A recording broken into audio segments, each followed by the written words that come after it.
अस्सलाम वालेकुम एवरीवन। तो आज हम लोग क्लास 6 का जो है चैप्टर नंबर 20 है, ये लास्ट आखिरी चैप्टर है हम लोगों का, जिसका नाम है आखिरी कदम, है ना। इससे पहले हम कहानी पढ़े, इसके अल्फाज मायने हम देख लेते हैं, जैसे कि हमारा पढ़ने का तरीका रहा है। तो पहला अल्फाज है बूहतरे। बूहतरे का मतलब क्या होता है? बहुत सारे। बूहतरे यानी बहुत सारे। सुपुर्द कर देना यानी हवाले कर देना, कोई चीज़ किसी के हवाले कर देना। उजरत यानी बदला, मुआवजा। उजरत यानी बदला लेना, या फिर उसका मतलब भी होता है मुआवजा भी। छोटा बहुत मामूली यानी जो सस्ता हो, मोटा छोटा। दाल दलिया यानी मामूली खाना। हाँ, दाल दलिया यानी मामूली खाना, सादा खाना। गुज़र करना यानी मामूली तौर तरीके से वो ज़िंदगी गुजारना, है ना, किसी तरह से ज़िंदगी गुज़र करना। गज़ी गाढ़े यानी एक किस्म का मामूली मोटा कपड़ा। एक किस्म का मामूली मोटा कपड़ा। गज़ी गाढ़े यानी एक किस्म का मोटा कपड़ा। खीले यानी खेल की जमा है। और भुना हुआ अनाज जो चटक कर फूल गया हो, है ना। खीले यानी खील की जमा है, और वो भुना हुआ अनाज जो चटक कर क्या होता है, फूल जाता है, जो जैसे कि मकई फूल जाती है ना। अहबाब यानी दोस्त होता है, साथी होता है, जिसका मतलब रंग रलिया यानी ऐशो इशरत। रंग रलिया यानी ऐशो इशरत। धुन का पक्का होना यानी ये क्या है, मुहावरा है, यानी इरादे का पक्का होना। धुन का, अपनी धुन का पक्का है वो, यानी इरादे का पक्का है। मक्खी चूस यानी कि बहुत ही कंजूस होना। मक्खी चूस का एग्जाम्पल क्या क्यों दिया जाता है कि वो बहुत ज़्यादा कंजूस है, यानी कि चाय में अगर मक्खी भी गिर जाएगी तो वो क्या करेगा, मक्खी के ऊपर जो चाय लगी उसको भी बर्बाद नहीं होने देगा, उसको चूस के फेंक देगा, है ना। तो उसका मतलब वो बहुत ही ज़्यादा कंजूस। चुप चुपाते यानी खामोशी के साथ, छुप कर, किसी को बताए बगैर। मुस्तहिक होना यानी ज़रूरतमंद, हकदार होना। सखावत का मतलब होगा दूसरों पर ज़्यादा खर्च करना, दरिया दिली। सखावत का मतलब दूसरों पर ज़्यादा खर्च करना। कौमी काम यानी कौम की भलाई के काम। कौमी काम यानी कौम की भलाई के लिए जो काम किया जाता है। यकसुई से यानी बहुत तवज्जो के साथ, इत्मीनान। यकसुई से यानी बहुत तवज्जो के साथ। सर लेना यानी ज़िम्मा लेना। अपने सर लिया यानी अपने ज़िम्मे में ले लिया। खफा होना यानी नाराज़ होना। खफा होना यानी नाराज़ होना। ठेस लगना यानी दुख पहुंचना, मुझे बहुत ठेस लगी तुम्हारी इस बातों से, यानी मुझे बहुत दुख हुआ इस बात से। सुबक का मतलब होगा नाजुक, हल्की। सुबक का मतलब नाजुक, हल्की। उसके बाद है पश्ते यानी वो चमड़ा जो कपड़ा, वो चमड़ा या कपड़ा जिसमें किताब के पुट्ठे जोड़े जाते हैं, ठीक है। दर्ज करना यानी लिखा हुआ होना, दर्ज किया है मैंने, है ना। फहरिस्त दर्ज करना यानी फहरिस्त बनाना। कैफियत यानी तफसील, हालत। किस कैफियत में है, किस हालत में है। नाजिम यानी इंतज़ाम करने वाला, मुंतजिम। नाजिम यानी इंतज़ाम करने वाला। नुस्खा यानी मुराद किताब। नुस्खा का मतलब क्या है, यहाँ पर मुराद किताब से है। जज़ाए खैर दुआया कलमा है। जज़ाए खैर यानी दुआया कलमा है। अच्छा बदला यानी अंदराज यानी दर्ज किया हुआ। शाख का मतलब होगा ब्रांच, है ना, किसी बड़े अदारे का छोटा हिस्सा जो इसी नाम से किसी दूसरी जगह क्या हो, कायम हो, वो क्या कहलाती है, शाख। यानी कि एक कोई बड़ी कंपनी है, वो दूसरी बहुत सारे अलग अलग स्टेट में क्या कर रही है, अपनी कंपनी को फैला रही है, और वही नाम से जो है अलग वो चला रही है सब जगह, है ना। तो वो क्या हो गया, ये उसकी सबकी शाखें हो गई, ठीक है। उसके बाद क्या है, तमद्दुनी हस्ती यानी तहजीबी पहचान। तमद्दुनी हस्ती यानी तहजीबी पहचान। इसके बहुत सारे अल्फाज मायने हैं इस आखिरी सबक के। वर्क गिरदानी यानी वर्क पलटना, है ना। वर्क यानी पन्ना भी कहेंगे हम जिसको, वर्क यानी पन्ना भी कहेंगे। वर्क पलटना यानी वर्क गिरदानी। 100 सुनार की एक लोहार की, ये क्या है, कहावत है। 100 सुनार की एक लोहार की, वो एक बड़ी बात जो 100 छोटी छोटी बातों पर क्या करे, भारी पड़ जाए। यानी कोई बहुत टाइम से बोले जा रहा है यहाँ की वहाँ की, और कोई जो है एक सबसे बड़ी बात बोल दिया जो उन सब बातों को क्या कर दिया, पछाड़ दिया, हरा दिया, तो वो क्या कहलाएगा, 100 सुनार की एक लोहार की। 1000 दफ़ा यानी कई बार। जो खून करना, जी खून करना, यानी ये भी क्या है, मुहावरा है, सख्त तकलीफ़ पहुँचाना। गफलत होना यानी बेहोशी जैसी हालत। हालत गैर होना, या ये भी क्या है, मुहावरा है। हालत गैर हो गई मेरी, यानी हालत ख़राब हो गई मेरी। अजीमुशान यानी बड़ी शान वाला, अजीमुशान यानी बड़ी शान वाला, ये मायने हम पहले पढ़ चुके हैं अल्फाज। नादवा यानी कमज़ोर, नादवा यानी कमज़ोर। खफीफ का मतलब होगा हल्की, खफीफ का मतलब हल्की। एक अरबी अल्फाज भी आया है, अशहदु अन्ना मोहम्मदन रसूलुल्लाह। ठीक है, तो इसका मतलब क्या होता है, अशहदु अन्ना मोहम्मदन रसूल अल्लाह, यानी मैं गवाही देता हूँ कि मोहम्मद सल्लल्लाहु अलैहि वसल्लम क्या है, अल्लाह के रसूल है। ठीक है, तो अब हम कहानी यहाँ पर से पढ़ना शुरू करेंगे, जिसमें और अल्फाज मायने हैं वो भी हम देख लेते हैं, उसके बाद कहानी पढ़ेंगे। क्या है, अल मौज़िन, मौज़िन किसको कहेंगे, अजान देने वाले को क्या कहेंगे, मौज़िन। कारवा सालार यानी काफ़िले का सरदार, कारवा सालार यानी काफ़िले का सरदार। कारवा यानी काफ़िला ही होता है, और सालार यानी सरदार। रिसालत मतलब रसूल होना। हाँ, उम्मत का मतलब वो कौम जो किसी रसूल की क्या करे, पैरवी करे। उम्मत किसे कहेंगे, वो कौम को बोलेंगे, उन लोगों को कहेंगे उस जो हुजूर सल्लम की क्या करे, पैरवी करे। वो चाहे हुजूर सल्लम की पैरवी मतलब यानी उनकी बात पर अमल करे या ना करे, लेकिन उनकी पैदाइश के बाद जो है जितने भी लोग उनको मानना शुरू करें, और उसके बाद जितने भी लोग पैदा हुए, चाहे वो किसी भी ज़ात धर्म में हो, वो क्या कहलाएगी, उस रसूल की उम्मत कहलाएगी। ठीक है, तो ये कहा यहाँ पर हम लोगों ने सारे अल्फाज मायने पढ़ लिए, अब कहानी समझेंगे। क्या है, आओ आज तुम्हें एक बहुत अच्छे आदमी का क्या करूं, हाल सुनाए, जिसे इसके जीते जी बोहतरे लोग जो है बुरा बुरा कहते थे, और मरने के बाद भी उसकी नेकी का हाल बस वही जानते हैं जिनके साथ उसने क्या करी, भलाई की थी। यानी कि एक अच्छे ऐसे इंसान का हाल इस कहानी में हम पढ़ेंगे, जिसको बहुत सारे लोग क्या करते थे, बुरा कहते थे, लेकिन मरने के बाद भी जो है कोई उसके बारे में अच्छा नहीं बोलता था। उसके बारे में सिर्फ अच्छा वही लोग बोलते थे जिसके साथ में उसने भलाई का कोई काम किया था, या जिसके साथ में उसने जिसकी मदद की थी। और शायद बाज़ तो उनमें से भी भूल गए होंगे, और बहुत लोग तो ये भी भूल गए होंगे कि उसके साथ में जो है किसने मदद करी होगी उसके साथ में, ये भी बात, यानी कि वो इस कदर जो है उन लोगों की मदद करता था कि मदद करने वाले को भी जो है मतलब जिसकी मदद की जाती थी उसे भी नहीं पता होता था कि उसकी मदद किसने करी है ना। ये कहने का मकसद है, इस नेक आदमी के पास जो है बड़ी दौलत थी, मगर ये इन लोगों में था जो अपने धन दौलत को अपना नहीं समझते, बल्कि क्या समझते, अल्लाह मियाँ की अमानत, जो बस इसलिए इनके सुपुर्द की जाती है कि उसे इसके बंदों पर क्या करे, सर्फ करे। ये सर्फ करना यानी खर्च कर दे, यानी वो अल्लाह की क्या करते थे, अमानत समझकर दौलत को क्या करते थे, अपने पास रखते थे, और इसलिए ये सोचते थे कि ये क्या है, अल्लाह की अमानत है, और जिसको मुझे अल्लाह के बंदों पर क्या करना है, खर्च करना है। खुद इनकी उजरत ये है कि इसमें से ये भी बस मोटा छोंटा पहन ले और दाल दलिया खाकर क्या करे, गुजर कर ले। अब उसमें भी वो किस हालत में अपनी, ये नहीं कि अगर अल्लाह ने दौलत दी तो अपने ऊपर कम से कम खर्च वो बहुत ज़्यादा कर रहे हैं, नहीं, वो अपना क्या करते हैं, मोटा सा कपड़ा हल्का सा पहन लेते, और क्या करते, दाल दलिया यानी सादा खाना पीना खा के रह ले रहे थे। हाँ, तो ये नेक आदमी भी अपनी दौलत से खुद बहुत कम फ़ायदा उठाता था। अब ये भी जिसके कहानी के बारे में अभी हम पढ़ेंगे, जिसके बारे में, वो भी जो है इसी तरीके का इंसान था, और अपनी दौलत से जो है क्या करता था, बहुत कम ही फ़ायदा उठाता था। एक साफ से मगर बहुत छोटे मकान में रहता था, है ना। घर उसका कैसा रहता था, बहुत साफ़ सुथरा रहता था, लेकिन छोटा ही मकान था उसका। गजी गाड़े के बहुत मामूली कपड़े पहनता था, है ना, यानी कि वो हल्का मोटा ही कपड़ा पहनता था। और खाने का क्या बताऊं, कभी चने चाप जाता था तो कभी मक्के की खीली खा लेता था, यानी मक्का तो चना ये सब खा के वो क्या करता था, हमेशा रह जाता था। ये नहीं कि जो है अल्लाह ने दौलत दी है तो एकदम मुर्गा और बिरयानी हो रही है ना, इस तरीके से नहीं। एक वक्त हंडिया चढ़ी तो 3 वक्त के खाने का क्या करता था, इंतज़ाम कर लेता था। अब दोस्त अहबाब जिन्हें इसके हाल की खबर थी, तरह तरह से इसे खेल तमाशों में, रंग रलियों में घसीटना चाहते थे।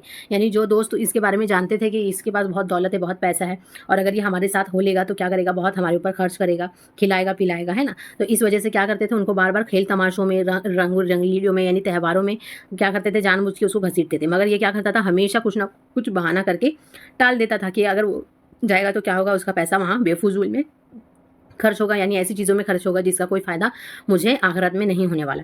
आखिर को सबसे बड़ा कंजूस क्या हुआ, वो मशहूर हो गया। यानी अब हर किसी ने उसका नाम, जब ये हमेशा इसी तरह से करता था तो हर कोई अब उसको क्या कहता, कंजूस, कि ये क्या है, कंजूस है। इसके दोस्त क्या करते, इसे मियाँ मक्खी चूस कहा करते थे। क्या कहते, नाम क्या रख दिया उसका, मियाँ मक्खी चूस। अब बाज़ दोस्त उसकी दौलत की वजह से क्या होते थे, जलते भी थे बहुत लोग, वो उसे और भी छेड़ते और बदनाम करते थे। यानी जो जलते थे वो और भी ज़्यादा उसको छेड़ते थे और परेशान करते थे, बदनाम करते थे कि ये क्या है, बहुत बड़ा कंजूस आदमी है। मगर ये धुन का क्या था, पक्का था। यानी धुन का पक्का होता है, यानी अपने इरादे का क्या था, ये एकदम पक्का था कि ये अपनी आदतों को जो है अपने दोस्तों के लिए नहीं बदलता था। वो चाहे उनको चिढ़ाते, चाहे उसका नाम रख देते, चाहे उसको भला बुरा कह देते, लेकिन ये अपनी आदत को नहीं बदलता। यानी कि अपने फजूल अपने पैसों को कभी भी वो फालतू ऐशो आराम में खर्च नहीं करता था। अब बराबर छुप छुपाते क्या करता, अपनी दौलत से किसी न किसी मुस्तहिक की मदद करता ही रहता था। यानी जो हकदार होते हैं, मदद करने वाले, जिसको सख्त मदद की ज़रूरत होती है, तो ये क्या करता, छुप छुपा कर और चुप चुपाते अपनी दौलत से क्या करता, उनकी मदद करता था। और इस तरह के जो है सीधे हाथ से देता तो उल्टे हाथ को क्या होती, खबर नहीं होती। और ज़ुबान पर जिक्र आने का तो जिक्र ही क्या, यानी कि मतलब इस तरह से वो जो है लोगों की मदद करता कि एक हाथ से देता तो दूसरे हाथ को भी खबर नहीं होती थी। और ज़ुबान पर लाने का तो बात ही नहीं होता, सवाल ही नहीं उठता कि वो कभी अपने ज़ुबान पर ये बात लाए कि उसने किसी की मदद की है। न जाने कितनी बेवाएँ इसके रुपए से क्या होती, पलती थी, है ना। कितनी बेवाओं की क्या करता था, वो मदद करता था। यानी कि जिसका शौहर मर गया है ना, तो उसको उसका कोई सहारा नहीं होता, ना ही उसको ससुराल में कोई जो है उसकी ज़रूरतें पूरी करता, ना ही उसके मायके वाले उसकी ज़रूरतें पूरी करते। और आस पड़ोस तो क्या ही करेंगे, या बाकी रिश्तेदार क्या ही करेंगे, जब अपना ही ससुराल या अगर मायके वाले ना करते हैं। तो वो क्या करता, उन बेवाओं की मदद करता। कितने यतीम जो है इसकी मदद से क्या कर रहे थे, पढ़ कर अच्छे अच्छे कामों में लग गए थे। यानी वो यतीम जिसके माँ बाप दोनों नहीं है, या माँ नहीं है या बाप, इन दोनों में से एक नहीं है, तो वो क्या करता, वैसे बच्चों की पढ़ाई में जो है बहुत ज़्यादा पैसा खर्च करता था, जो आज जो है अच्छी पढ़ाई करके अच्छे अच्छे मुकाम तक पहुँच गए थे। यानी वो इतने सालों से जो है हमेशा मदद ही कर रहा था हर किसी की, लेकिन किसी को इसकी खबर नहीं थी। कितने मदरसे जो है इसकी सखावत से चल रहे थे, यानी मदरसों पर वो बहुत ज़्यादा खर्च करता था और मदरसे जो है उसके पैसे से क्या हो रहे थे, चल रहे थे। कितने कौमी काम करने वालों को इसने क्या किए थे, रोटी कपड़े से बेफिक्र कर दिया था। यानी बहुत सारे समाज में जो गरीब लोग थे उनको भी कपड़ा और खाना जो है वो पहुंचा देता था, और वो उन लोगों को पता भी नहीं होता था। वो यकसुई से अपनी अपनी धुन में लगे हुए थे। कई शिफा खानों में जो है दवा का सारा खर्च इसने अपने सर ले लिया था, और हज़ारों दुखी बीमारों को बेजाने इसके रुपए से जो है रोज़ आराम पहुंचता था। यानी क्या करता था वो, जैसे कि दिन भर में जो है जितनी भी दवाएं वो बेचता है मेडिकल वाला, है ना, तो उन दवाओं की लिस्ट बना करके वो सारा पैसा क्या करता, मेडिकल वाले को दे देता था, ताकि उन लोगों से वो पैसा ना ले जो उसकी दुकान पर से दवा लेंगे। तो इस तरह अनजाने में लोगों को पता भी नहीं है कि उन्हें दवा मुफ्त में कौन देने वाला है, और वो जो है इस तरह से मदद करता था। लेकिन ये मशहूर था, लेकिन फिर भी इतना करने के बाद भी ये मशहूर किसमें था, वही कंजूस मक्खी चूस, दुनिया का कुत्ता कहते थे इनको। ना अपने काम आए ना किसी और के काम का आए, मतलब इतना ख़राब जो है इनको बोला जाता था, क्योंकि लोगों को इनकी भलाई का अंदाज़ा भी नहीं था, है ना। क्या कहते थे कि दुनिया का ये क्या है, कुत्ता है, ना ही अपने काम का के लिए ये अपनी दौलत को रखा है, ना किसी और के काम के लिए, ना ही ये मतलब कि ना ही ये अपना अच्छा पहनता है, ना अच्छा खाता है, और जो है ना ही ये किसी और को देता है, यानी ना ही हम पर खर्च करता है। कोई इस पर हंसता था, कोई खफा हो जाता, सब उसे बुरा समझते। आदमी कितना ही नेक हो, कितना ही अच्छा हो आदमी, लेकिन दूसरों के हर दम बुरा कहने से क्या होता है, जी दुखता है, यानी बुरा लगता है, इंसान का दिल टूटता है। इसके दिल को कभी कभी बड़ी ठेस लगती, झंझलाता, आंखों में आंसू भर आते, मगर क्या करता, सब्र करता। यानी वो बहुत कभी कभी एकदम रो जाता, झंझला जाता, गुस्सा करने लगता कि जो है लोग इसको ऐसे ऐसे क्यों कर रहे हैं, जबकि वो क्या है वो उसे पता था। लेकिन जो है वो क्या करता, सब्र कर लेता। वो उनको ना जवाब देता, ना वो बताता कि मैं जो हूँ कौम की भलाई के लिए कैसे कैसे काम कर रहा हूँ। इसके पास एक खूबसूरत सी जो है किताब थी, चिकना चिकना मोटा कागज़ था, और नीले कपड़े की सुबक से जिल्द, यानी नीला कलर का कवर था, और चिकना चिकना मोटा जो है तो उसका क्या था, पेज था। वो एक डायरी थी, पूछते पर सुनहरे हुर्फों में लिखा हुआ हिसाब अमानत, यानी कि सबसे ऊपर हेडलाइन में क्या लिखा हुआ था, हिसाब अमानत, यानी अल्लाह की दी हुई उसके पास जो दौलत थी, जो अमानत जिसको वो समझता था, उसका उसने हिसाब किताब रखा हुआ था। इस किताब में अपने पैसे का जो है हिसाब लिखा था, जिसको कभी जो है कुछ दिया था इसमें दर्ज था, यानी किसी को उसने किसी की मदद की थी तो उसमें लिखा था। कहीं कहीं कैफियत के खाने में बड़ी दिलचस्प बातें भी लिखी हुई थी, कहीं कहीं छोटे छोटे किस्से भी उसने लिखे हुए थे जो उसके साथ में हुए। किसी यतीम को पढ़ने के लिए वजीफ़ा दिया है, यानी कि किसी लड़की को जो है उसने क्या दिया, पढ़ने के लिए पैसे दिए, वजीफ़ा यानी वही स्कॉलरशिप टाइप, यानी जो हमको मिलता है सरकार की तरफ से फंड में, लेकिन ये जो है देता था, तो वही वजीफ़ा कहलाएगा। 15 साल बाद जो है 15 साल बाद तारीख दे कर कैफियत के खाने में दर्ज है, ठीक है। यानी 15 साल बाद जो है तारीख दी है उसने, और कैफियत लिख दी है कि क्या हालत है नहीं है, और उसमें लिखा था अब अहमदाबाद में डॉक्टर है और वहाँ के यतीम खाने के नाजिम है। यानी कि जिसको वो स्कॉलरशिप जो लड़की को देता था वो क्या था, 15 साल बाद क्या हुई थी वो, अहमदाबाद में डॉक्टर। किताबों के एक कारोबार को सख्त परेशानी के ज़माने में 2000 रुपये दिए थे। उसके बाद क्या लिखा है कि किताबों के एक कारोबार में जो है, किताबों का एक बिजनेस करने वाले को क्या हुआ था, बहुत बड़ा परेशानी का सामना करना पड़ा था, जिसको उसने मदद के तौर पर क्या दिया था, 2000। कई साल बाद कैफियत के खाने में लिखा है, आज खत आया है कि इन्होंने रसूलुल्लाह सल्लल्लाहु अलैहि वसल्लम की सीरत पाक निहायत साफ़ और सादा ज़ुबान में लिखवा कर 1 लाख नुस्खे तुलबा में क्या किए हैं, मुफ्त में तकसीम करवाए हैं। यानी वही कारोबार में जो किताब खाने में जो है मुश्किल आन पड़ी थी ना, वहीं पर फिर लिखा है बहुत दिनों की बात की तारीख दे करके कि उसने क्या किया, हुज़ूर सल्लम की जो है सीरत है, उनके रहने सहने तौर तरीका, सीरतुन्नबी यानी कि लिखा हुआ है हुज़ूर सल्लम के कैसे रहते थे, कैसे उठते थे, कैसे बैठते थे, उनके बारे में मतलब सब कुछ लिखा हुआ है। और इस तरह से 1 लाख जो है उन्होंने कॉपी छपवाई है, प्रिंट करवा के क्या किया, बच्चों में मुफ्त में फ्री में बांटा था। खुदा जजाए क्या करे, खैर दे। दिल्ली के एक मदरसे को ऐसे वक्त के इसका कोई मददगार ना था। दिल्ली में भी एक मदरसा था जिसका कोई मदद करने वाला नहीं था, यानी उसको आगे बढ़ाने के लिए कोई उस पर पैसा नहीं लगा रहा था। 10,000 रुपये जो है वहाँ पर इन्होंने मदद के लिए दिए थे। अंदाजे रकम के सामने जो है कैफियत में लिखा था कि सालाना रिपोर्ट पढ़ी, हर शोबे में इसकी एक एक शाख जो है कायम हो गई। इस शोबे में तो गांव में तालीमी मरकज़ कायम कर दिए हैं। ये काम ना होता तो इस मुल्क में मुसलमानों की तमद्दुनी, यानी कि इस तरह से हर शोबे में, यानी चाहे वो मेडिकल लाइन से हो, तालीम से के लाइन से हो, स्कूल हो, है ना, मदरसा हो, उन्होंने हर शाख में उन्होंने क्या करी थी, मदद की हुई थी। इस किस्म के क्या थे, बेशुमार अंदराज थे। इस किताब को ये अक्सर उठाकर पढ़ने लगता था, खुसूसन जब किसी नादान दोस्त की ज़ुबान से दिल दुखता तो ज़रूर इस किताब की वरक गिरदानी की जाती थी। यानी जब लोग इसको बहुत ज़्यादा बुरा बुरा बोलते थे कि तू कंजूस है, तू मक्खी चूस है, तू अपने पैसे से ना अपना खर्च करता है ना दूसरों पर खर्च करता है, इस तरीके से बहुत तरह की बातें जब ये सुनता था तो इसको बहुत तकलीफ़ होती थी। और जब तकलीफ़ होती थी तो ये अपने आप को समझाने के लिए, अपने आप को हल्का करने के लिए क्या करता था, ये इस किताब को पढ़ता था और उसके एक एक पन्ने जो है पलट पलट कर उस चीज़ों को वो याद करता था और अपने आप को समझाता था। इसे देख कर जो है कभी कभी मुस्कुराता भी था। इसका इरादा था कि मरते वक्त ये किताब इन लोगों के लिए छोड़ जाऊंगा जो उम्र भर मुझे क्या करे, पहचाने बगैर मेरा दिल दुखाते रहे। यानी वो क्या सोच के लिख रहा था डायरी में कि मैं ये डायरी को क्या करूंगा, छोड़ दूंगा उन लोगों के लिए, ताकि वो मेरे मरने के बाद क्या करे, इस डायरी को पढ़े और उन्हें एहसास हो, उन्हें शर्म आए कि उन्होंने मुझे जाने बगैर क्या किया, मुझे इतना भला बुरा जो है सुनाया। इस इरादे से जो है इस बड़ी तस्कीन जो है होती रही, 100 सुनार की 1 लोहार की। यानी कि ये क्या कर रहा था कि अगर इस तरीके से मैं ये काम करूँगा तो क्या होगा कि उन लोग जितना जो है मुझे भला बुरा सब कुछ बोलते रहे, वो क्या होगा, एक लोहार का जवाब दे देगा। यानी कि वो लोग जितनी बातें की सब क्या हो जाएगी, उन लोगों के मुंह पर आ गिरेगी। इन्होंने क्या किया, 1000 दफ़ा मेरा जी क्या किया, खून किया है। क्या कहता है कि इन्होंने मेरा 1000 मरतबा क्या किया है, मुझे तकलीफ़ दी है। मैं एक दफ़ा जो है उन्हें ऐसा शर्माऊँगा कि बस सर ना उठेगा। यानी कि मेरे मरने के बाद जो है मैं एक दफ़ा उनको ऐसा शर्माऊँगा, ये डायरी जब वो पढ़ेंगे कि वो लोग क्या करेंगे, सर भी नहीं उठा पाएंगे। ये सोचता था और क्या होता था, खुश होता था। होते होते क्या हुआ, बुढ़ापा आन पड़ा, बदन जो है जवाब देने लगा, रोज़ कोई ना कोई बीमारी खड़ी है। अब ये क्या हुआ, उम्र होने लगी, तरह तरह की बीमारियां जो है इसको घेरने लगी और बार बार ये बीमार होने लगा। अब एक दफ़ा दिसंबर का महीना था, अब सख्त बीमारी आन घेरी, अब बुखार और खांसी आ गई। अब 1 दिन 2 दिन तीसरे दिन जो है सीने में क्या हुआ, सख्त दर्द शुरू हो गया। कोई दोपहर का गफलत रही, यानी कि दोपहर में क्या हुआ, पूरा टाइम बेहोश रहा। अब होश में जब आया तो सांस लेने में भी क्या होने लगी, तकलीफ होने लगी। निमोनिया का हमला था और सख्त हमला था, यानी निमोनिया बहुत तेज़ी से पकड़ा हुआ था। अब शाम से जो है हालत क्या हो रही थी, और ख़राब हो रही थी, यानी हालत गैर होना, यानी हालत बहुत ज़्यादा ख़राब हो रही थी, बिगड़ रही थी। बार बार गफलत हो जाती थी, यानी बार बार बेहोशी हो जाती थी। अब थोड़ी देर को होश आता, फिर गफलत होती, यानी थोड़ी देर के लिए होश आता, उसके बाद फिर बेहोश हो जाता, फिर होश आता, फिर बेहोश हो जाता। अब कोई 4 बजे के करीब जो है होश आया तो इसकी समझ में आ गया कि अब वो वक्त जो है आ पहुंचा है जो सबके लिए आता है और जिससे कोई भागकर बच नहीं सकता। यानी अब इसको समझ में आ गया कि क्या है, मेरा मरने का वक्त आ गया है, मेरा मौत क्या है, करीब आ गई है और अब जो है इससे कोई बच के भाग नहीं सकता, ये समझ चुका था। चारपाई के पास ही क्या, मेज़ पर वो नीली खूबसूरत जो किताब थी जिसमें वो हिसाब अमानत रखी हुई थी, जिसे अभी बीमारी में भी जो है 2 दिन पहले क्या किया था, उसने पढ़ा था उठाकर। चंद लम्हे इसकी तरफ गौर से देखा, किताब की तरफ, आंखों से जो है आंसू बहने लगे, ऐसे कि थमते ही नहीं थे। मतलब उस किताब को देख करके उसको पूरा अपनी ज़िंदगी याद आ रही थी कि उसने जो है कितने लोगों के लिए क्या क्या किया है, और ये सोचकर जो है उसकी आंखों से आंसू बहते जा रहे थे। अब किताब की तरफ हाथ बढ़ाकर जो है उसे उठाना चाहा, कई मरतबा की कोशिश में जो है एक उसे मुश्किल से जो उठा पाया था, यानी उसके हाथ पैर भी अब जवाब दे चुके थे, लेकिन जो है किसी तरह उसने किताब को उठाया और सोच में पड़ गया।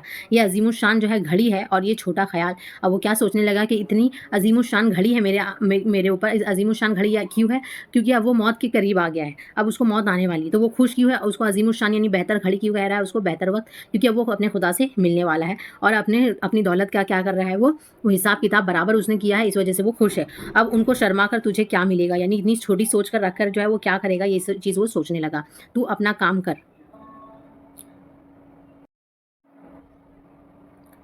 तू अपना काम करता चला, अपने काम से काम, मंजिल जो है आ पहुंची है और आखिरी कदम जो है क्यों डगमगा रहे हैं तेरे, यानी कि तूने अब तक क्या किया है, अपना अच्छा ही काम करते हुए आया है और अब जो है मंजिल भी करीब आ गई है तुझे, तो फिर तू जो है अब तू इतनी छोटी सोच लेकर क्यों चल रहा है। दोनों हाथों में किताब थामी, हाथ थरथरा रहा है और जैसे कोई जो है बहुत बड़ा बोझ जो है उठाया, उसने उस किताब को ऐसे पकड़ा था।